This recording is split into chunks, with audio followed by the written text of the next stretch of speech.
Hey guys, welcome to Reddit Brew. Today, I will be reading from the r/entitledpeople subreddit, so let's jump into it. Selfish Mom of the Year award goes to Karen. So I'm a nurse and used to work in the ER. One day, I got 4 kids ranging in age from 3 to 8 years old, family of 5, who had been in a car accident. So here's the story. Entitled mom, EM, decided to take her kids to a fast food restaurant. On the way, she ended up in a head-on collision with another car. The 3-year-old, 4-year-old, and 6-year-old were in the back seat. No booster seat or baby car seat. Only the 6-year-old had a seatbelt on. In the front seat was the 8-year-old with no seatbelt, and entitled mom was holding her 6-month-old infant in her lap, also with no seatbelt. The 4 older kids went to me because they luckily only had bumps and bruises, and the 8-year-old had some minor airbag burns. X-rays showed nothing broken, but those kids were going to be in a lot of pain tomorrow. They get discharged, and I go to tell the entitled mom her other kids were okay, and could you please sign the discharge papers,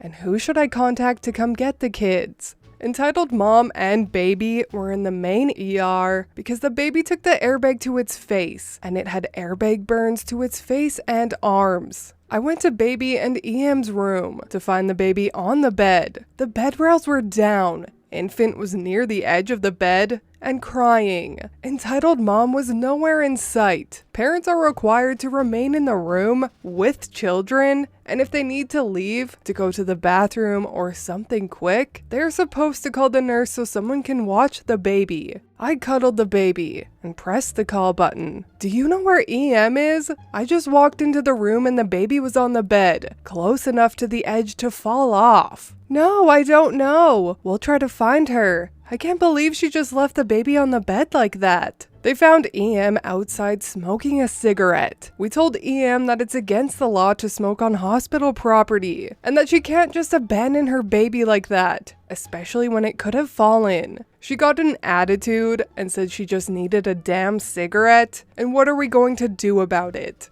Well, we called the police. The police said they were considering arresting her and taking her to jail straight from the hospital, but that they wanted to be sure they had every charge they could throw at her. They also considered having CPS go ahead and take the kids, but the father and some uncles showed up and begged the police to let them take the kids home. So the police decided to let the kids go home. Baby was sent to the burn center and mom got discharged. Police said that at a minimum, they were charging her with reckless driving, child endangerment, having no car seat, having no booster seats, fines for her and the kids not wearing a seatbelt, and child abandonment. I hope she went to jail for a long time, but I never learned the outcome. And the icing on the shit cake? Grandma brought the 8-year-old in because she was crying in pain at 10 p.m. I asked her why she hadn't been giving her prescriptions. Grandma said, "What prescriptions?" I told her that the EM had been given prescriptions for all the kids, including Motrin and Flexeril for the 8-year-old. Grandma was livid, but stated entitled mom went home and only filled her own prescriptions,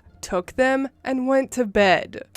This story broke my heart. Those poor kids. I hope she gets all of her kids taken away from her and goes to jail. It seems like they'd all be way better off living with the grandma instead. Like, who prioritizes a cigarette over a baby? Someone that shouldn't have a baby. That's who. I honestly feel like there should be some sort of competence test that you have to complete and pass before you are allowed to have a child. There are so many people out there that should have never had children, and this lady is one of them.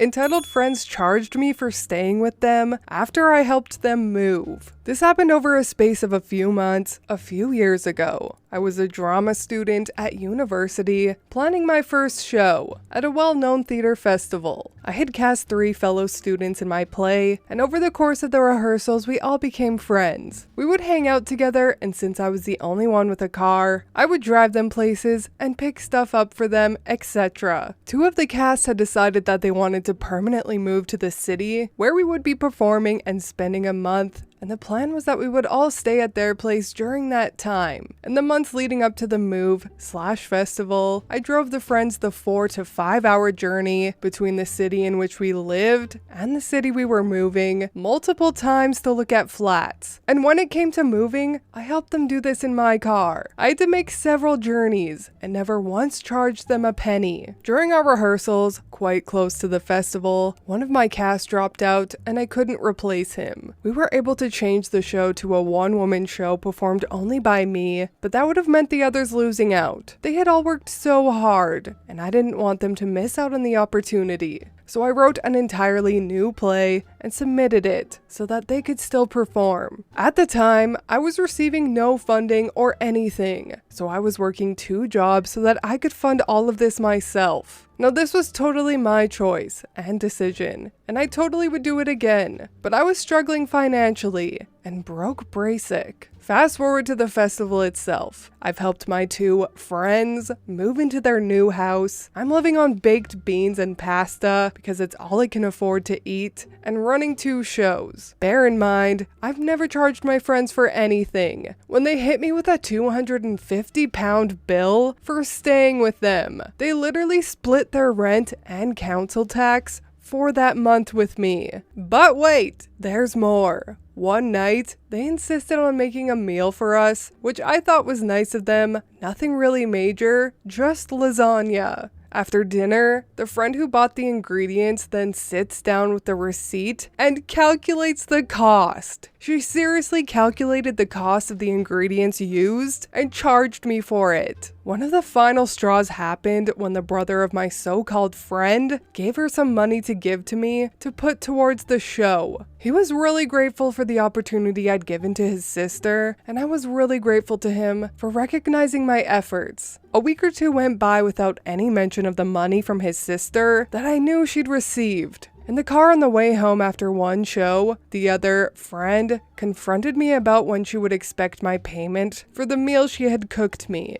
They knew I was financially struggling, and I said to her that I literally have nothing left to give. That's when I remembered the money the other girl had. Tell you what, name a friend still has the money that her brother gave towards the show. Why not take it out of that? Ugh, I'm not giving you that money. I don't see why my brother should be giving you any money. They're lucky I didn't just stop the car and chuck them out at that stage. Needless to say, I've never even spoken to them again, and they lost a lot of friends over it. P.S. The icing on the cake was that they contacted me a week after the festival when I'd returned home and demanded more money for their electricity.